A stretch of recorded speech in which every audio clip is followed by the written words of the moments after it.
Remember those late-night infomercials? The ones promising easy money from the comfort of your couch? They always felt a bit off. Well, the internet has its own version of those infomercials, and they're just as shady. This time, it's about online chat moderation jobs. It seems simple enough. You chat, you moderate, you get paid, easy peasy, right? Wrong. Meet Sarah. She's a single mom from Ohio. She needed a job, something flexible, something she could do from home. Sarah stumbled upon an ad. It promised good pay for moderating online chats. Sounded perfect. Sarah applied, got the job, and started working. Soon, the dream job turned into a nightmare. The work was relentless, the content disturbing, and the pay nowhere near what was promised. Sarah was trapped in a system designed to exploit her, a system that thrives in the shadows of the gig economy. Sarah's story isn't unique. It's a chilling reminder of the dark side lurking beneath the shiny surface of online work. The hiring process for these online chat moderator jobs is often deliberately vague. Companies entice applicants with promises of high pay and flexible hours. Sounds great, doesn't it? But the devil, as always, is in the details. These details are often buried in complicated contracts, written in legal jargon that would make even a lawyer scratch their head. The application process itself can be invasive. Companies demand access to personal social media accounts. Background checks are standard. Some even require access to your webcam and microphone 24/7. All this for a job that claims to offer freedom and flexibility? Something doesn't add up. Once you're in, the reality of the job hits you harder than a runaway bouncy castle. The work is often graphic and disturbing. You're exposed to the worst of the internet hate speech, violence, child exploitation. It takes a toll. Imagine wading through the internet sewer, sifting through the filth all day, every day. That's the reality for many online chat moderators.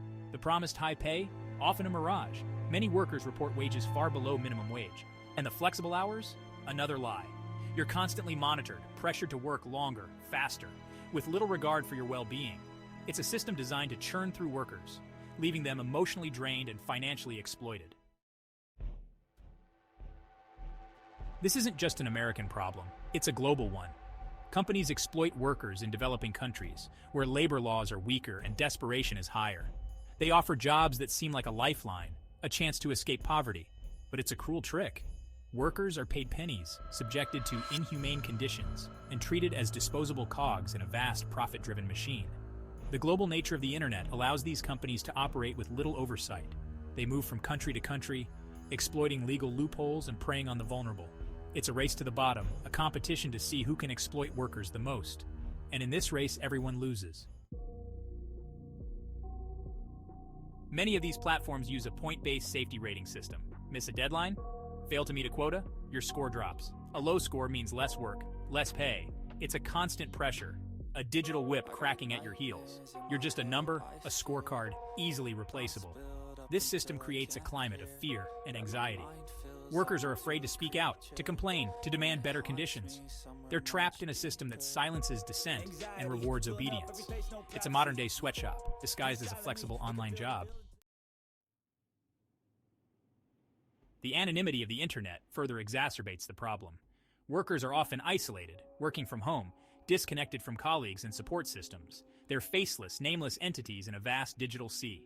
This anonymity allows companies to dehumanize workers, to treat them as expendable resources rather than human beings with needs and rights. The lack of physical presence also makes it harder for workers to organize, to unionize, to fight back against exploitation.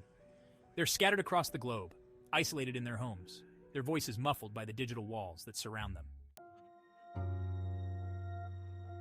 Evidence suggests that racial discrimination is rampant in this industry.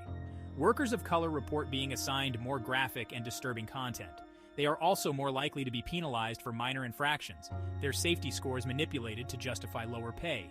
It's a system that perpetuates existing inequalities, mirroring the prejudices of the offline world in the digital realm.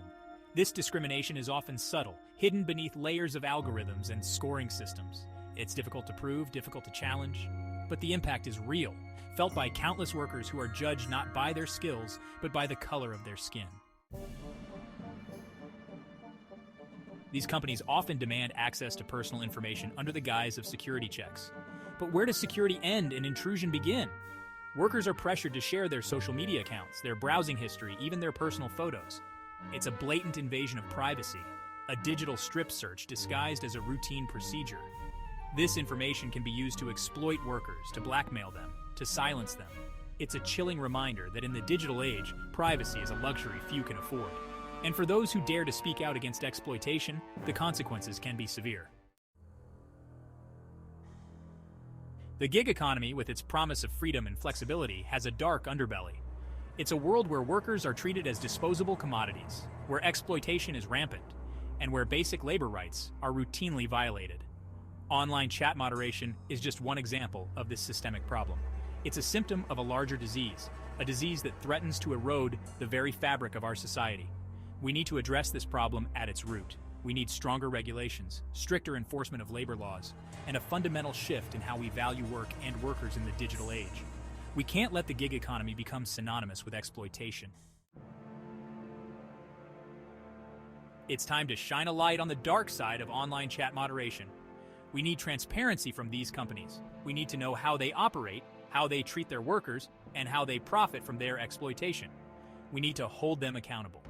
This isn't just about protecting workers, it's about protecting the very soul of the internet, a space that should be built on fairness, equality, and respect. We can't let the pursuit of profit poison the well of human connection. We need to fight back, to demand better, to create a digital world where everyone has a chance to thrive, not just survive.